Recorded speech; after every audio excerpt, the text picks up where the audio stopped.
In Commander 2017, a fun and unnamed character was introduced in this cycle of curses. He's being run out of town in the Curse of Vitality, being spied upon in the Curse of Verbosity, being hunted in Curse of Disturbance, magically losing his money in Curse of Opulence, and being hunted for cooking food in Curse of Bounty. His most recent appearance was on this copy of Flame Blitz released in Modern Horizons 2, where we get a clue that he might be a Planeswalker by the card's effect, only targeting Planeswalkers. This is also the first time that we see him speak, with flavor text implying that this wasn't the first time that this had happened. All of these cards earned him the name the Unluckiest Planeswalker by Magic players, but in this copy of Lind Cheerful Tormentor, you see that she has a voodoo doll in her hand with the likeness of the Unluckiest. Based off the look on her face, it doesn't appear to be bad luck at all. Merch, like, comment, subscribe. Hello, welcome back to Basics, episode number 26, a show where I take EDH commanders and try to find the perfect basic lands to fit them. I love seeing someone sit down to some beautiful basic lands, but something I love even more is seeing how well those lands match their commanders. One quick note before we begin. I like to give the artists credit for their artworks, but I may not pronounce the names perfectly. I'll try my best, but please forgive me and correct me if that ever happens. First on the list, we've got Kumena, Tyrant of Orazca, from Rivals of Ixalan. The way that Ixalan reinterpreted many of the different tropes of magic creature types is great to me, and in this case, they added green to the merfolk color identity, and gave etched jade armor and weapons to allow for a combined green and blue aesthetic that I think matches their amphibious nature.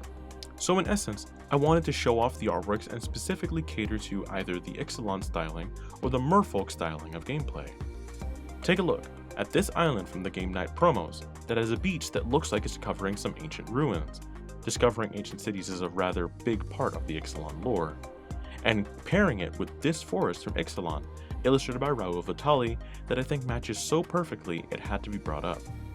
This pairing is great for how direct it is with its strong hues of green, blue, and gold all mixed together to really blend with this commander. But for more color-based options, take a look at this pairing from a whole different set entirely. Take a look at this island from Kamigawa Neon Dynasty, illustrated by Amaya Guido, and coupling it with this beautiful forest illustrated by Azoi from the same set. I love these artworks, but they usually have a hard time matching a commander specifically, but here I think they did a great job. The continued blend of blues and golds for the island and the gold and the red color in the forest match Kumena's background and his physical person respectively, which was a rare treat to line up. For a third pairing, I wanted to change planes again, so take a look at this beautiful merfolk city and this Dominaria island, illustrated by Timur Timurinsky, and this crystalline relic in the jungle in Ikoria, illustrated by Jesper Ising. This was a great opportunity to use these lands that I think rarely get appreciated for how beautiful and aesthetically unique they are, and it was great to be able to showcase them here. Second on the list, we've got Alela Artful Provocateur from the Throne of Eldraine themed Brawl decks. Her style is unique because of how much red and purple there is in the artwork. There are aspects of the proper color styles in her design, but primarily the influence of that velvet red is in her artwork. Plus the lore aspect of her being a mystical fairy tale inspired commander and the castle in the background really helped me narrow down the decisions to just a few basics that meet these criteria. Take a look at this island from Khans of Tarkir, illustrated by Florian de Jessencourt, this swamp illustrated by Jonas de Roo from M20, and this plains from Theros Beyond Death illustrated by Sam Burley.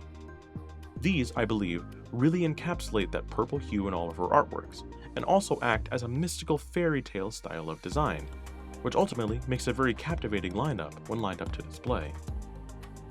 However, I have another pairing for you to look at. Take a look at this island from Magic Origins, illustrated by Richard Wright, this swamp from Dominaria, illustrated by Titus Lunter, and this plains from Streets of New Capenna, illustrated by Sam Burley. This pairing was a little bit more nuanced in its approach, but I really liked the elements of the plains, having that Dutch angle alongside the purple which matches the angle of Alela's art, and I liked the castle imagery in the island that matches the castle behind her as well. Third up on the list, we've got a fan favorite.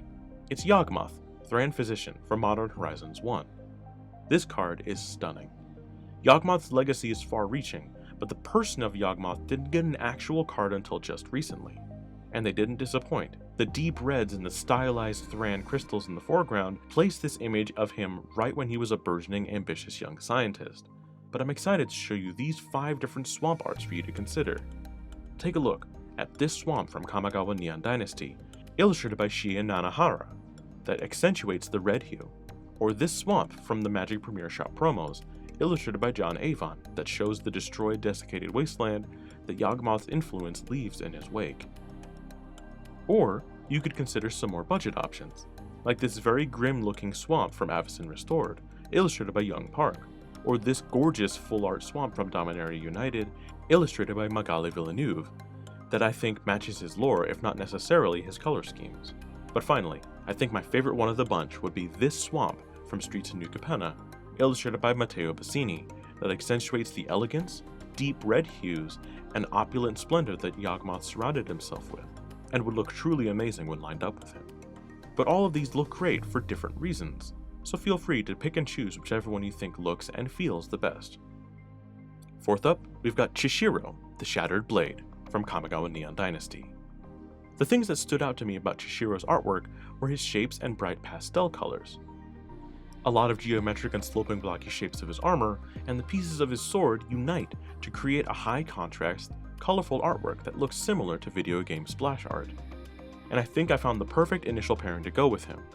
Take a look at this super unique mountain illustrated by Adam Paquette from Unsanctioned, and pairing it with this forest illustrated by Adam Paquette as well from the same set.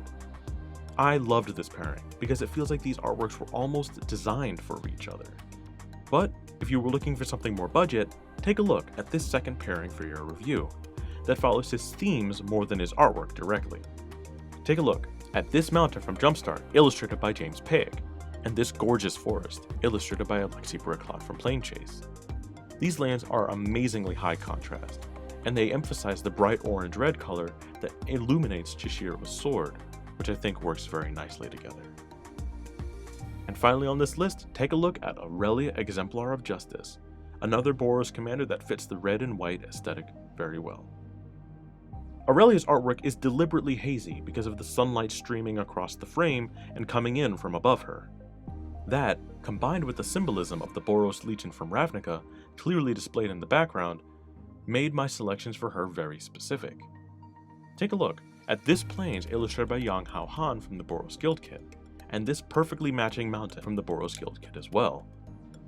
I feel like this one in particular is obligatory, because of not only its artwork, but its framing, having the Boros symbol underneath the red and white mana symbols. For more nuanced options, I wanted to lean down that sunset color scheme while focusing on Ravnica itself. Take a look at this plains from Return to Ravnica, illustrated by John Avon, and this beautifully colored and composited mountain from Return to Ravnica as well, illustrated by Yang Hao Han.